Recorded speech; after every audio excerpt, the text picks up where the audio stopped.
जैसा कि आपने पार्ट 1 में देखा कि कैसे कुकड़ासुर ने नीरपुर गांव में आतंक फैलाया और लोगों को मारकर खाया। इसी बीच उसने गांव के मुखिया मोदी जी को भी मार दिया था। मोदी जी की मृत्यु के बाद सभी गांव वाले भागते हुए गांव के प्रधान गप्पू सेठ के पास पहुंचे और अपनी समस्या गप्पू सेठ को बताई। गप्पू सेठ गांव वालों की परेशानी तथा मोदी जी की खबर सुनकर बहुत चिंतित हो गए।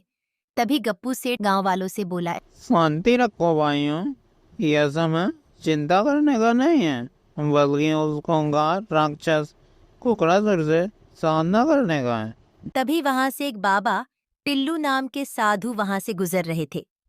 दरअसल बाबा टिल्लू अपनी तपस्या पूरी करके अपनी आश्रम की ओर जा रहे थे, जिसका रास्ता नीरपुर नगर से होता हुआ जाता था। तभी बाबा टिल्लू ने देखा कि कुछ लोग बहुत चिंता में खड़े थे और आपस में बातें कर रहे थे। बाबा टिल्लू गप्पू सेठ के पास पहुंचे और बोले, छीन टपाक डमडम। क्या बात है बच्चों, तुम लोग इतना परेशान क्यों हो? क्या बताओ बाबा, लगता है हमारे गांव पर किसी की काली नजर लग गई है। गांव वालों की समस्या सुनकर बाबा टिल्लू ध्यान में चले गए और थोड़ी देर के बाद गप्पू सेठ से बोले, छीन टपाक डमडम।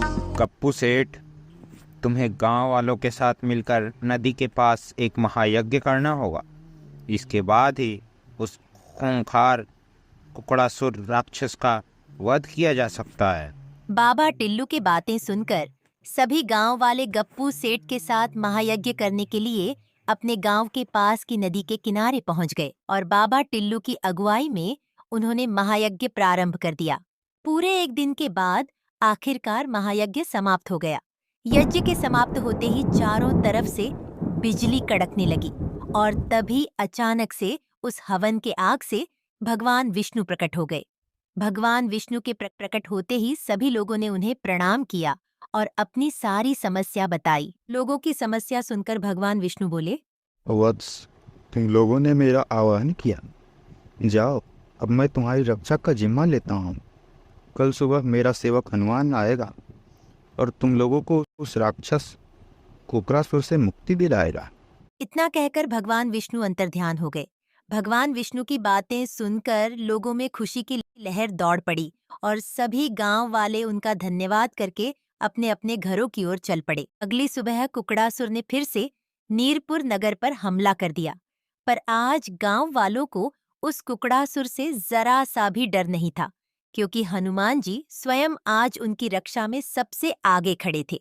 राक्षस जैसे ही गांव वालों की ओर बढ़ा, तभी उसकी नजर हनुमान जी पर गई।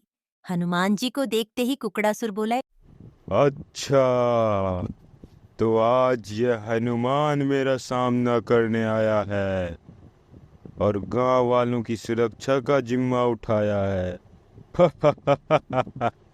हट जाओ मेरे रास्ते से।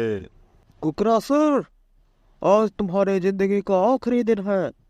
आज मैं तुम्हारे कर्मों को दंड देने आया हूँ। सावधान हो जाओ।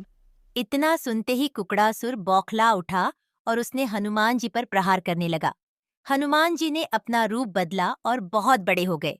तभी हनुमान जी ने अपनी गदा से उस कुकड़ासुर पर जोरदार प्रहार किया, जिससे कि कुकड़ासुर का अंत हो गया। कुकड़ासुर का अंत करने के बाद हनुमान जी वहां से चले गए। जश्न का इंतजाम करो, जश्न हो।